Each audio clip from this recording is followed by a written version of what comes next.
नमस्कार, मैं हूं पवन त्यागी। भारतीय जनता पार्टी ने प्रथम फेज में 195 लोकसभा सीटों के प्रत्याशियों की घोषणा कर दी। इसी के साथ एक और भारतीय जनता पार्टी के लिए खुशखबरी आई और वो ये कि आरएलडी यानी राष्ट्रीय लोकदल जो पार्टी है, जयंत चौधरी, उन्होंने एनडीए के साथ समझौता कर लिया, यानी एनडीए ज्वाइन कर ली। अब इस एनडीए के ज्वाइन करते ही आपको बता दूं कि भारतीय जनता पार्टी में काफी खुशी का माहौल है, क्योंकि ऐसी 18 सीटें हैं जिन पर सीधा सीधा जयंत चौधरी का असर है। और ये 18 सीटों में आप देखेंगे तो सहारनपुर, मुरादाबाद, मेरठ, अलीगढ़, आगरा, ये जो मंडल है, इसमें जो जाट वोट का प्रतिशत है वो कुल मिलाकर के आपको बता दूं 18% जाट वोट है, जो सबका सब अब कहीं नहीं जाने वाला। और आपको बता दूं कि ये जाटों के सामने एक ऊहापोह वाली स्थिति भी थी, क्योंकि वो भारतीय जनता पार्टी का ही कोर वोटर है, भारतीय जनता पार्टी को ही जाट वोट करता है। लेकिन उनके सामने समस्या ये आ रही थी कि जिनको जाट जो है सबसे ज्यादा मानता है, चौधरी चरण सिंह, जो इस दुनिया में आज नहीं है, लेकिन चौधरी चरण सिंह जी के चाहने वाले, उनके आदर करने वाले जाट ही नहीं, बहुत सारे मेरठ, मुजफ्फरनगर, सहारनपुर और जो बागपत, बड़ौत, जो मैंने बताया, इस एरिए के बाकी लोग भी हैं। जो मैं त्यागी हूं, त्यागी मेरे भी गांव में जो किसान हैं, वो चौधरी चरण सिंह जी के नाम पे पहले अजीत सिंह और आज चौधरी चरण सिंह जी के पोते जयंत चौधरी, वो आंख बंद करके केवल ये देखेंगे कि जयंत चौधरी की पार्टी का निशान क्या है, सीधा वोट वहां पड़ेगा। पुराने बुजुर्गों की आज भी ये बात है, वो जाति पे नहीं जा रहे हैं, वो केवल इसलिए कि चौधरी चरण सिंह जी का पहले बेटा था, आज चौधरी चरण सिंह जी का पोता है और उनको भी चौधरी ही कहा जाता है, छोटा चौधरी। अब भारतीय जनता पार्टी इस बात को समझ रही थी कि छोटे चौधरी को अगर साथ ले लिया जाए तो कम से कम उत्तर प्रदेश में, अब मैं निश्चित रूप से जो पहले दिन से कहता आ रहा हूं, मेरी वीडियो अगर आप लगातार देखते हैं, मैं कह रहा हूं कि 80 में से अब आप देखेंगे 75 सीट पक्की हो गई, गारंटी से लिख के ले लो, 75 भारतीय जनता पार्टी की पक्की सीट हो गई। 5 बची हैं, उस 5 में समाजवादी पार्टी और 1 सीट बसपा ये लाएगी, यानी जो समाजवादी पार्टी है उसके हिस्से में 4 सीटें आएंगी, ऐसा अब अनुमान है। कांग्रेस का तो सुपड़ा साहब पहले से भी है।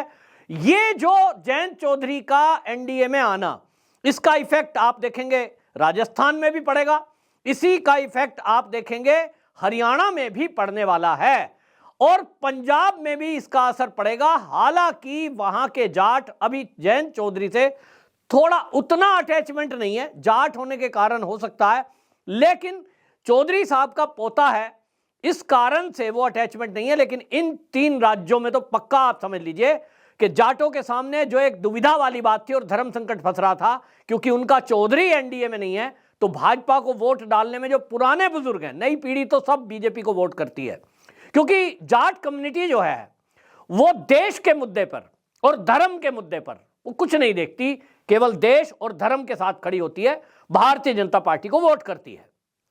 जाट जो है अड़ियल कौम मानी जाती है और इसीलिए आप सोचिए, हमारी तो देश की आजादी के बाद से जाट रेजिमेंट बनाई गई, क्योंकि वो जानते हैं कि ये लड़ाका कौम है और जहां खड़ा कर देंगे बंदे को, बस फिर वो अड़ गया, जान पे खेल जाएगा अगर बात देश और धर्म पे आ रही हो। और इसीलिए भारतीय जनता पार्टी, क्योंकि देश और धर्म की बात करने वाली पार्टी है, अधिकांश जाट जो है भारतीय जनता पार्टी को ही वोट करता है।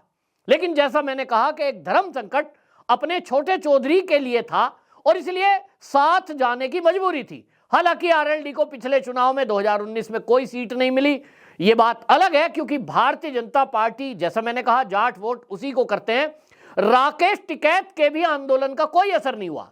राकेश टिकैत के साथ पूरे तन मन धन से पूरी जाट कम्युनिटी वो लगी रही आंदोलन में कि ठीक है भाई, किसान के मुद्दे पर हम राकेश टिकैत के साथ हैं।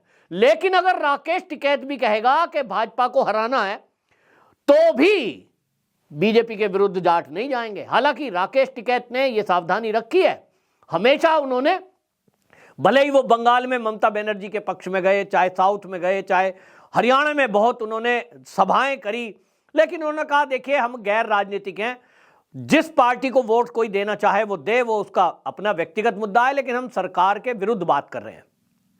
राकेश टिकैत, आज मैं आपको एक बहुत बड़ा खुलासा कर रहा हूं कि राकेश टिकैत, जैसा कि पहले आपने सुना भी होगा कि कहीं ना कहीं बीजेपी के लिए बैटिंग करते नजर आते थे।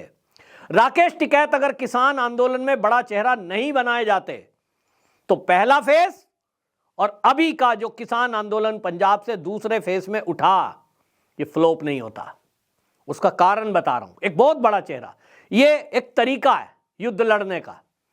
अब पूरी चीजें नहीं खोल रहा हूं, लेकिन राकेश टिकैत हमेशा से योगी और मोदी के पक्ष में ही हैं। यहां तक किसान के मुद्दे की बात है, वो लड़ाई घर में होती है, दो भाइयों में भी होती है, संगठन के अंदर भी होती है। तो जहां किसानों के हित की बात आएगी वो आज भी कहीं ना कहीं धरना प्रदर्शन के लिए जरूर आएंगे। लेकिन आपने देखा होगा कि पहले फेस में भी मैंने अंदर की बात पिछली वीडियो में बताई थी कि जैसे ही गाजीपुर बॉर्डर पर कुछ खालिस्तानी समर्थक लोग पहुंचे और उनको ये लालच दिया कि हम आपको इतना करोड़ रुपया देंगे, ये अंदर की बात बता रहा हूं मैं, वो उनकी राष्ट्रभक्ति बता रहा हूं राकेश टिकैत की। भले ही हमने भी बहुत सारी वीडियो उनके विरुद्ध में की है, वो एक अलग अपना एजेंडा है कि किस तरह से नैरेटिव चलाना है या एजेंडा चलाना है, क्योंकि हमें एक्सपोज करना था जो खालिस्तानी आंदोलन चलाने वाले हैं। तो राकेश टिकैत को करोड़ों का ऑफर आया कि अगर आप हमारे साथ शामिल हो जाएं, यानी खालिस्तानी समर्थकों के साथ शामिल हो जाएं, तो हम आपको इतना पैसा देंगे और आप हमारी भाषा बोलें।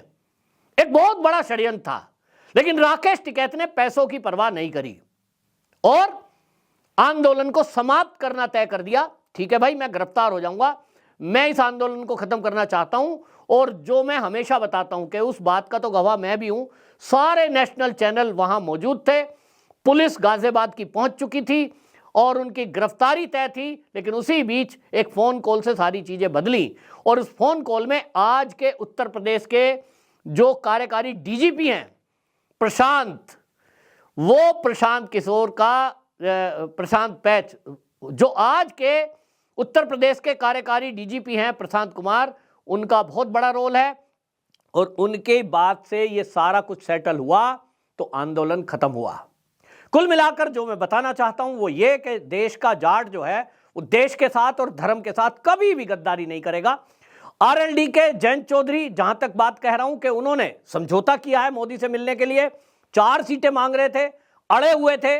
और एक तरफ आप सोचिए समाजवादी पार्टी की तरफ से ऑफर था कि आप अब जो सीट मांग रहे हैं हम आपको 6 सीट भी दे सकते हैं। उस 6 को लात मारकर जयंत चौधरी ने 2 सीट पर समझौता किया है। यह दिखा रहा है कि जयंत चौधरी के अंदर कहीं ना कहीं चौधरी चरण सिंह जी के संस्कार हैं, उनके पिता के संस्कार हैं। इस कारण उन्होंने उस पार्टी के साथ जाना गवारा नहीं समझा है जो पार्टी राम के विरोध में है, जिस पार्टी के ऊपर इस तरह का आरोप ही नहीं, बिल्कुल सिद्ध है कि उन्होंने निहत्थे कार सेवकों पर गोली चलाई थी। अब जो माहौल राम मंदिर के बाद बना है उत्तर प्रदेश की राजनीति में, जयंत चौधरी ने उसको नफे नुकसान से तोलते हुए ये देखा कि एक तरफ समाजवादी पार्टी है, हो सकता है समाजवादी पार्टी में जाने के बाद भी 2-4 सीट आ जाएं और समाजवादी पार्टी उनको राज्यसभा में भी भेज सकती है। लेकिन उसके अलावा उन्होंने तय किया कि वो राम के साथ जाएंगे, वो देश के साथ जाएंगे और देश के विरुद्ध जाने वाले लोगों के खिलाफ खड़े होंगे।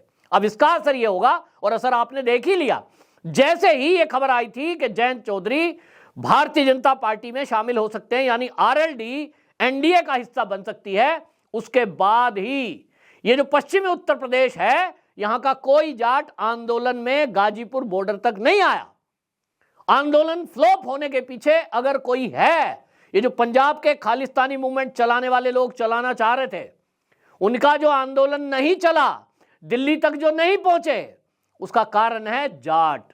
जाटों ने यह तय कर दिया कि ये जो खालिस्तानी अपना नैरेटिव चलाते हैं, पिछली बार धोखे से उन्होंने इनके कंधे पर बंदूक रख ली, लेकिन इस बार कोई जाट इन खालिस्तानियों के झांसे में नहीं आएगा।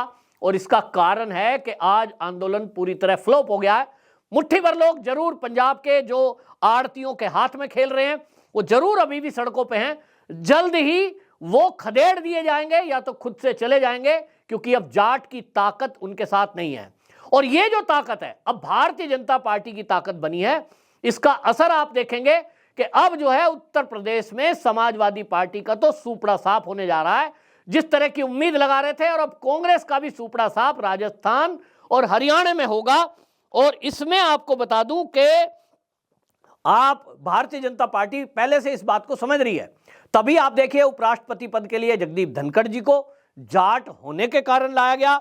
इसी तरह भूपेंद्र चौधरी उत्तर प्रदेश के अध्यक्ष, पहली बार कोई जाट को पार्टी ने अध्यक्ष पद की उत्तर प्रदेश की कमान संभाली तो उनको उतारा गया। सतीश पूनिया राजस्थान में उनको कमान सौंपी गई। कैलाश चौधरी केंद्र में मंत्री बनाए गए, लेकिन वो जितने सारा मिलकर कोई कमाल नहीं कर पाए। आप देखेंगे कि इस चुनाव में जयंत चौधरी हालांकि बहुत सरल स्वभाव के हैं, सीधे सच्चे हैं, कम बोलते हैं, लेकिन उनका खड़ा होना भी मात्र स्टेज पर अपने आप में असर दिखाएगा। और आप देखेंगे जो भारतीय जनता पार्टी एनडीए का 400 पार का नारा है, कहीं ना कहीं जयंत चौधरी का रोल उसमें एक बड़े हिस्सेदारी का पार्ट प्ले करेगा। ये मैं उत्तर प्रदेश का निवासी होने के कारण आपको सबको बता रहा हूं। आपकी क्या राय है कमेंट बॉक्स में जरूर बताएं। आपको क्या लगता है कि जयंत चौधरी के जो मैं कह रहा हूं एनडीए में आने से क्या भारतीय जनता पार्टी को जो 400 पार का आंकड़ा है वो सफलता प्राप्त होगी? क्या जाटों का वोट भारतीय जनता पार्टी को, जैसा कि मैंने कहा पहले ही वो जाता था, लेकिन अब क्या उसमें और बढ़ोतरी होगी? आपकी राय क्या है कमेंट बॉक्स में जरूर बताएं। वंदे मातरम।